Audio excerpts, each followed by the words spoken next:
Hey guys, Kurt from Time Machine Transport. So, truck's back in the shop. Well, I don't know. So, I picked up a load yesterday in Wisconsin Rapids. And when I deadheaded from Burlington, where our shop is, so when I put the truck back together and she ran, I drove her around the industrial park. She was good. And then I let her sit over the weekend. And, oh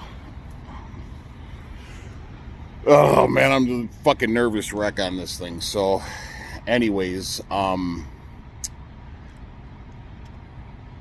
when I started it up yesterday morning, today is Wednesday, and I'm going back to Cali. Anyways, they're working on the truck. I'll explain what's going on. Well, they're not working on doing an oil change. So this is just maybe for your guys' own information. Maybe I don't know if this is correct, but if my theory is correct, I'm hoping my theory is correct. So, anyways, when the truck sat over the weekend, so Friday, Saturday, Sunday, and Monday, when I started it up, there was no smoke coming from the exhaust at all, none. Well, then, when I was on my way to Wisconsin Rapids, the truck was blowing a little smoke, and I had her opened up or whatever. I'm thinking, well, maybe it was from, stuff in the exhaust or whatever, the manifold or whatever.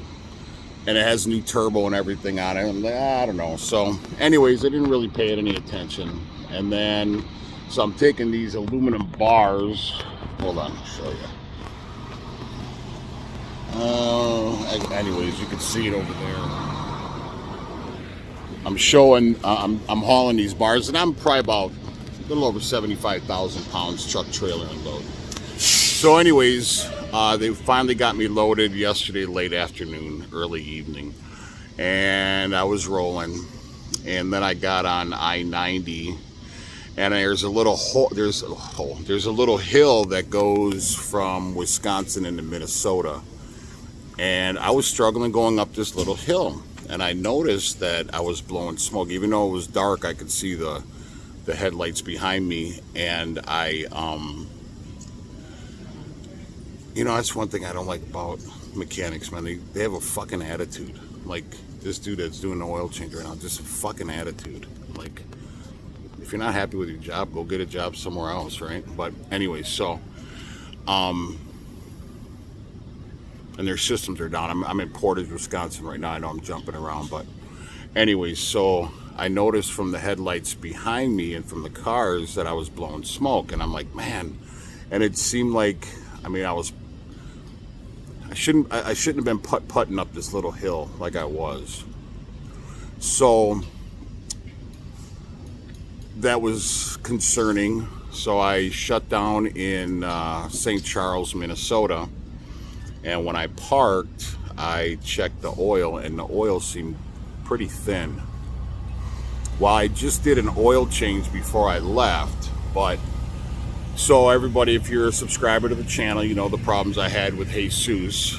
Well, and I'm going to get to different things here. So maybe if you're having the same symptoms, maybe this might help you out. So, anyways, I noticed that it was thin, and I was like, Well then, so I didn't sleep at all, and I'm up around 3:30 this morning, and all of a sudden I started thinking about when I broke down, or the truck stalled last Monday.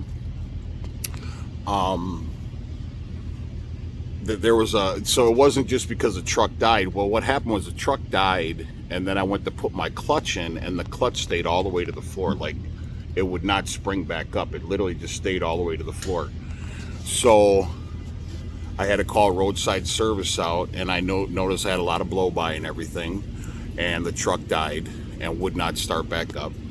So the service guy came out, and he said, my bushings, there's a rod that goes from your clutch pedal to the shifter. Oh, do I? All right, hold on, guys. Well, guys, that's bad news. So the guy just showed me that I got coolant in my diesel again. I'm gonna fucking kill Jesus. Anyways, so I got to get an oil change anyway. So here was my theory was this. So when the diesel or when the service guy came out, he said, "Hey, you overfilled your oil," and I never overfill my oil, never. And I had just done an oil change at the shop after we put everything back together. Well, the previous time before the breakdown, and so I looked. I'm like, shouldn't be overfilled like that. Thinking, well, maybe did I? So last night I checked my oil and it's thin, like I said, and so I got to thinking. Like I said, I didn't sleep. So 3:30 this morning, I'm up and I'm debating. I'm like 260 miles from the shop, from St. Charles, Minnesota. So I'm like, well, now I might have to fucking forfeit this load if. My God, this is crazy. Or I can maybe run it over to my guys that did that. Maybe they could just pop a new injector cup in for me real quick or something. But I might end up forfeiting this load, man. So anyways, unless they can do it right away and I can deliver it on Monday. Anyways, so I was thinking this morning, I'm like, how would there be more oil in there? And why would it be thin? So with the broken injector, and then this knucklehead, this POS, piece of shit, torqued down the injector clamps at 11 pounds, where the well, I know the busted injector obviously was probably jumping around in there. So is it possible that like a gallon of fuel got thrown up into the overhead where it thinned down the oil? I think that's the correct theory, or the correct guess. That's my theory.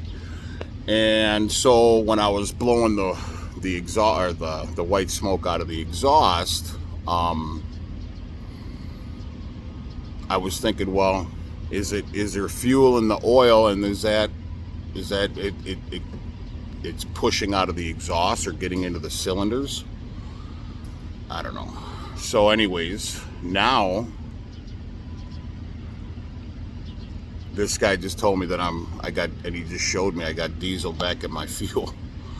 But the number one injector, the one that was broken with the broken bolt,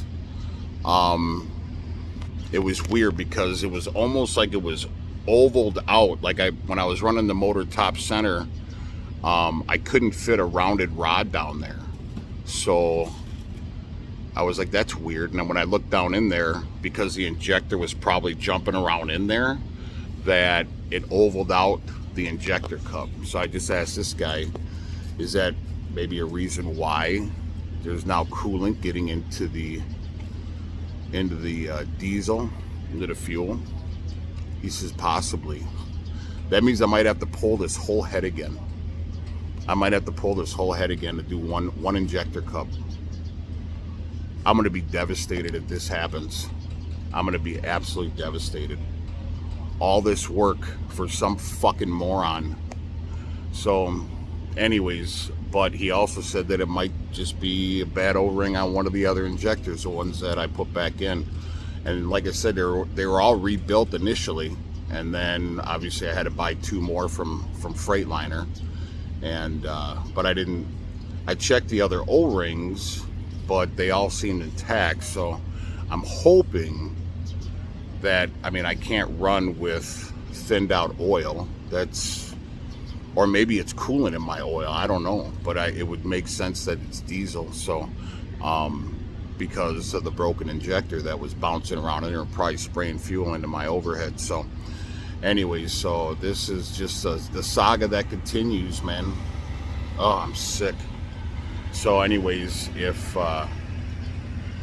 worst case scenario comes and it is the cup, then, I mean, I hope it, I mean, I'm not hoping it's the cup. I'm hoping it's not one of my pistons or something like that. But anyways, so I mean, I needed to get an oil change anyways, because you can't run a truck on thinned out oil. You're just going to blow the damn motor. So anyways, so now this is quite apparent that that's probably what was blowing out of the exhaust was coolant. Oh, I'm sick. I'm absolutely sick. I'm absolutely sick right now. So anyways, I'm hoping when I get it back to the shop, because I'm a few hours from the shop, like I said, I'm in Portage, Wisconsin at the Petro, and so I'm hoping that when I get it to the shop, it is a broken O-ring. I don't know if that's possible, that it will, if an O-ring would cause it, I don't know. But they normally say that if you have coolant in your diesel, it's your injector cups or your injectors. Well, if that number one cup is oiled out and he did something, I might as well just put in all 6 brand new cups again, if that's the case, because if one's bad, then maybe there might be another one that he fucked up. I don't know. So anyways, again, just be careful who you guys hire to work on your equipment, because this is devastating. Absolutely devastating. This guy has cost me thousands and thousands of dollars. Anyways, I just wanted to share share this horrific news. So anyways, please like and subscribe to the channel. Ciao.